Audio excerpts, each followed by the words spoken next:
Toute la chaleur de la Terre nous vient du Soleil. Une partie des rayons solaires, presque un tiers, est réfléchie directement dans l'espace par les nuages, par les banquises, la neige et même par les déserts.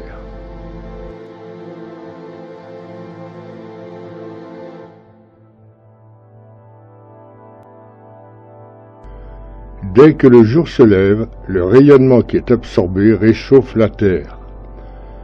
Ensuite, la Terre réémet progressivement l'énergie vers l'espace sous forme de rayonnement infrarouge.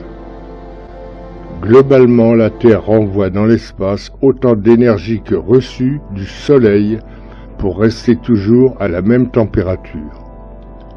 Mais le rayonnement infrarouge renvoyé par la surface du sol doit d'abord traverser l'atmosphère. L'air est composé principalement d'azote et d'oxygène qui sont transparents aux infrarouges et n'arrêtent rien. Il ne faut pas oublier qu'un gaz est l'objet d'agitation intense et désordonnée de ses molécules. Si par contre une molécule de vapeur d'eau est sur le trajet d'un infrarouge, elle peut l'absorber et être excitée, donc réchauffée. Deux possibilités existent alors. Réémission d'infrarouge dans n'importe quelle direction, ou transfert de son énergie par collision moléculaire, ce qui est des milliers de fois plus fréquent à la pression normale. La molécule d'eau capture donc un infrarouge, ce qui change son niveau d'énergie.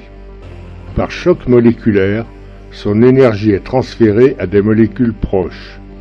Azote et oxygène se heurtent aussi et échangent de l'énergie. De proche en proche, toute l'atmosphère se réchauffe.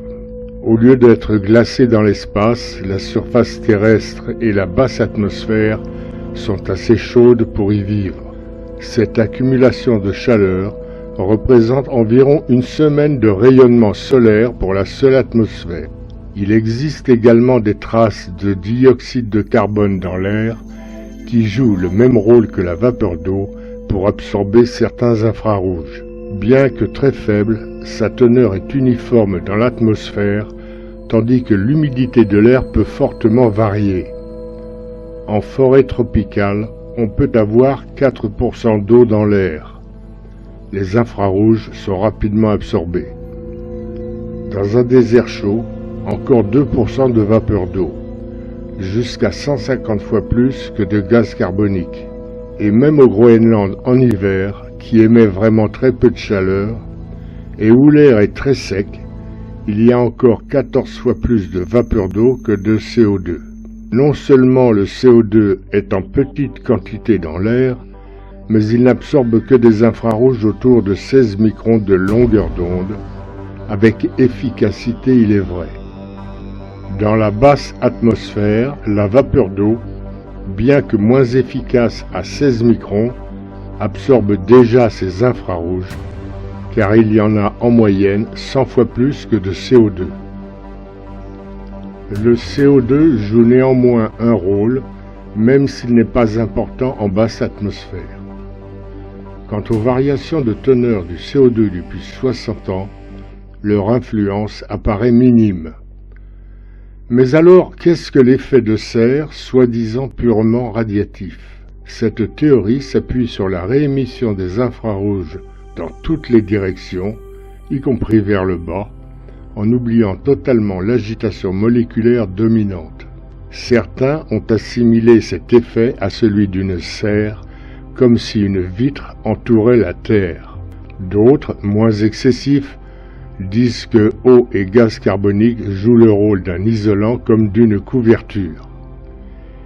Il y a même le modèle de Martin Wild qui prétend que l'air froid d'en haut réchauffe la Terre par on ne sait quelle violation des lois physiques. C'est comme si une crème glacée pouvait réchauffer la langue.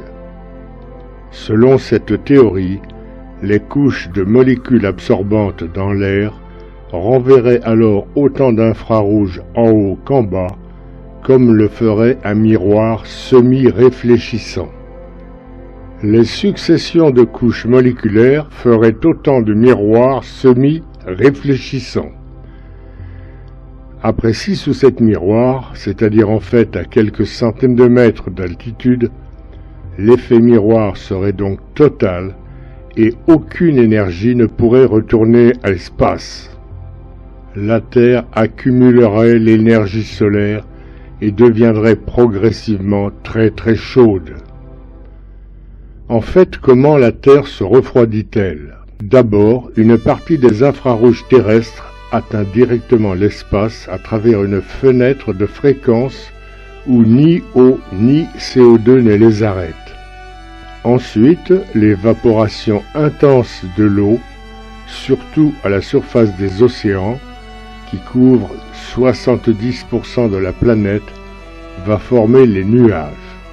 Ceux-ci arrachent d'énormes quantités de chaleur potentielle qui est restituée en altitude quand il pleut ou qu'il neige.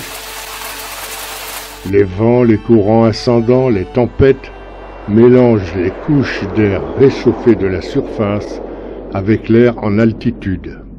Avec l'altitude, les caractéristiques de l'atmosphère évoluent vite, car malgré la gravité à laquelle est soumis l'air, c'est un gaz libre et agité qui tente à occuper le maximum d'espace quand il n'est pas enfermé.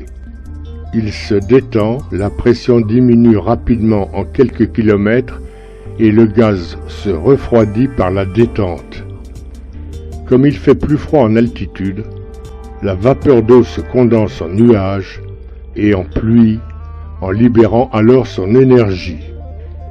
Aux environs d'une dizaine de kilomètres, la vapeur d'eau a diminué à une concentration du même ordre que celle du dioxyde de carbone, dont le rôle est ainsi accru.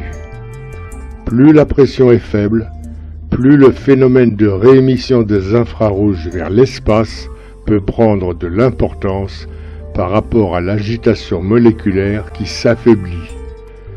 La température globale de la Terre et la chaleur apportée par le Soleil s'équilibrent.